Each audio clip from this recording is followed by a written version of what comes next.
Harper Children's Audio presents Scorpions by Walter Dean Myers. Performed by Peter Francis James. Copyright 1988 by Walter Dean Myers. Production copyright 1997 by Recorded Books, LLC.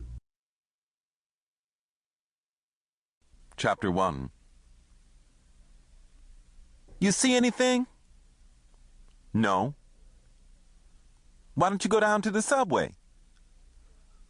Suppose she come on the bus or take a taxi. She ain't got the money for no taxi. She could still take the bus.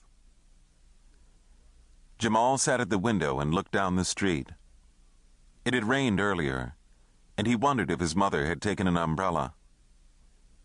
I'm hungry, Sassy said. You ate, Jamal answered his little sister without looking at her. You want to watch television? You the one who always want to watch it, Jamal said. I just asked, Sassy said. You worried? Ain't nothing to be worried about. Then how come you sitting at the window ever since 6 o'clock? How come you ask so many questions? I'm going to tell Mama you being nasty to me. Tell her. I'm going to tell her you said that too. I don't care. I'm putting the television on, Sassy said. Jamal glanced at the clock on the wall. It was almost 10:30. He started to ask Sassy if she had finished her homework, then changed his mind. He looked down into the street again. At the corner, a thin man leaned against the light pole. Jamal watched as the man leaned slowly toward the ground, then straightened up.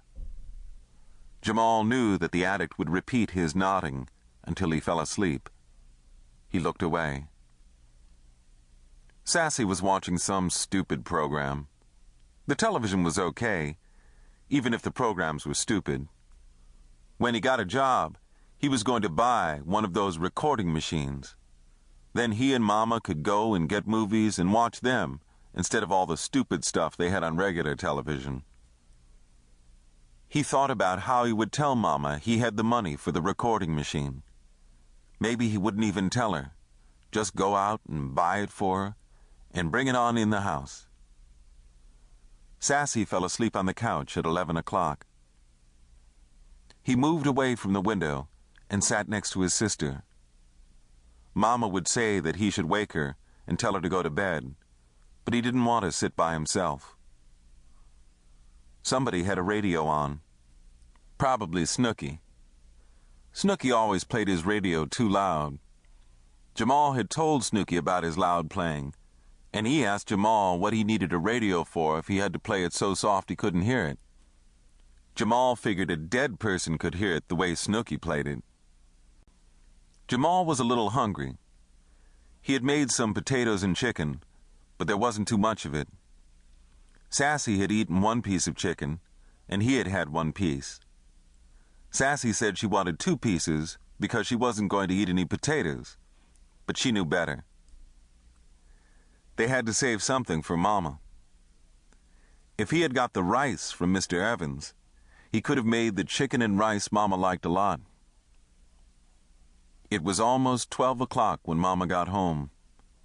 Jamal was in the bathroom when he heard the key in the door. He came out as quickly as he could. He saw that Mama had awakened Sassy and taken her into the bedroom. How come you didn't tell Sassy to go to bed? Mama said. She wanted to watch television. She eat?